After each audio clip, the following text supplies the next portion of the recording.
In this video we're going to look at radians.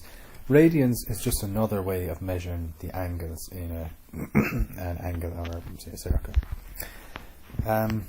First thing I'm going to do before I get into radians is I'm going to look at the reason why do we measure angles in degrees. So why do we divide up a circle into 360 parts or degrees?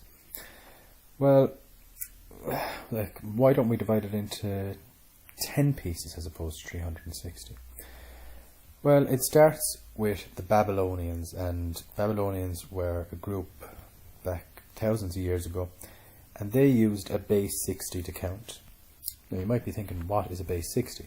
Well, we use a base 10. So for instance, 1 is just 1, but if I put a 0 in front of it, well, that 1 gets 10 times bigger. And if I put a 2 in front of that, well, then this 1 gets 10 times bigger again. Okay? So basically, the place value of 1 changes when I put numbers in front of it to make it 10 times bigger all the time. Right? So that's what a base 10 means. The only reason we use base 10 is because we have 10 fingers. There's no real mathematical reason why we use base 10. The Babylonians used base 60, and they counted it like this. They counted their 12 knuckles. Okay, so I have them in the green dots there. So 12 knuckles and 1 finger, right? So 12 knuckles once would be 12, and then they'd count 12 again, so 12 and 12 is 24, and that'd be the next finger.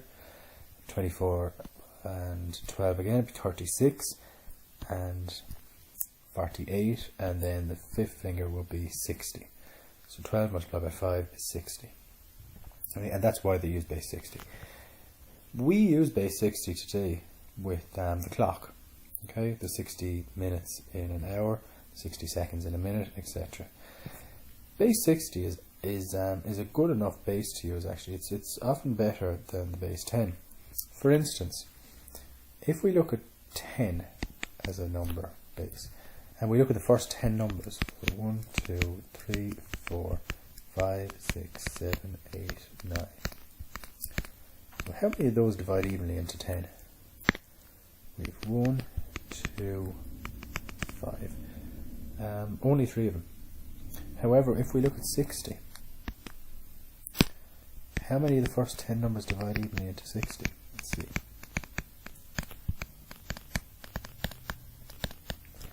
Okay, well, 1 does, 2 does, 3 does, 4 does, 5 does, 6. Okay, so 6 of those first 9 numbers divide evenly into 60. Now, you might think, well, who cares? But if we look at our clock, remember there's 60 minutes in an hour. So a quarter of an hour, so we can divide 4 into 60 to get a quarter, that's 15. A half an hour, grand, divide 2 into it, we get 30. So you see, let's look if we had 10 minutes in, so 10 longer minutes in an hour, and I wanted to get a quarter of an hour if it was just 10 minutes in an hour. Well, then that would be 2.5 minutes. So you see, I'm getting into decimals, right? So I suppose that is why base 60 is often better than base 10. Okay, so coming from that then, base 60 to 360, they just multiplied by 6. Okay, so that's how we have 360. So it's one of the reasons why we have 360 degrees in a circle. It's because it's coming from that Babylonian base 60. Another reason why we have it is because back in the olden days, the people used sail ships around the world and different things, like back thousands of years ago. And the only way they could navigate what way they were going is by looking up at the stars. So they might look up and they'd say, okay, the stars are a certain way, so we'll sail this way to make sure we're on course. And they would have noticed that if they looked up in the sky, the stars would have changed, basically because the Earth is moving. But they would have noticed that after every 360 odd days, the stars would have returned to their original position. And another 360 days, the stars would return to their original position as well. Again, It was actually 364 days, but they would have rounded to about 360 days. Okay, so they would have seen that the Earth, I suppose, moves around in stages of 360 days, and hence why then they divided the circle into 360 degrees. Okay, and so that's the main reason. There's no real mathematical reason that it would have been divided into 360 degrees. It's just, you know, it's because of the sailors. There's no the maths behind it is not that. So there's no real mathematical reason why it's 360. So now we get on to radians. There is a mathematical reason why we would use radians, okay, as opposed to degrees. Now, what is a radian? Well, this here is 1 radian. How big is a radian? Well, a radian is 57.296 degrees, or 1 degree is 0.01745 radians. But how do I know how big a radian is? Well, if I take the radius here in green, and if I start at that point, and if I wrap that radius around the circumference of the circle, it'll end here. Well, the size of that angle is 1 radian. Again, if I wrapped it around again, it will be here. If I wrapped it around again, it will be here. Now, how many times do you think, or how many radians are you going to get in that circle? Well, think about it.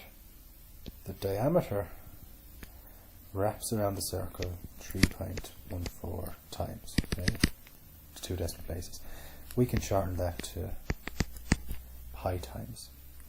So it stands to reason then that the radius is half the diameter, so the radius will wrap around the circumference 2 pi times. And that is why often we give the angle in radians in terms of pi, not in terms of a number. Okay? So for example, 360 degrees, well, that's the full circle.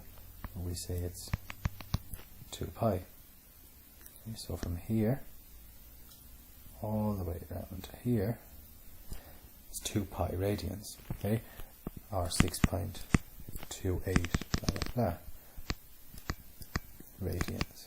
Okay, but again, we don't say 6.28 radians, we say it in terms of pi, so 2 pi radians. Well, if one so I suppose if 360 degrees, or the whole way around the circle, is 2 pi, well, it stands to reason then 180 degrees is just pi. And 90 degrees will be half of pi, which is pi over 2. And 60 degrees is a third of pi, which will be pi over 3. And 45 degrees is half of 90 degrees, so it will be pi over 4. And 30 degrees is half of 60 degrees, which will be pi over 6. Okay? Okay, so the last thing we're going to do then is we are going to find the area and the circumference of the circle, but this time we're going to use radians. Okay? In our logbooks we have the formula in degrees, but we also have it in radians. Next, the first one, area of a sector of a circle, which is half multiplied by the radius squared, which is 4 squared, multiplied by theta, which is the angle, which is pi over 3, which will give us 2 2/3 pi, which also equals 8.37 centimeters squared. Okay. So that's the area. Circumference of the circle then. So that is radius multiplied by theta. Radius is 4 multiplied by theta is pi over 3. We multiply the two of them and we get 4.18 centimeters. So distance from here to here is 4.18 centimeters. Okay, that's it. Thanks guys.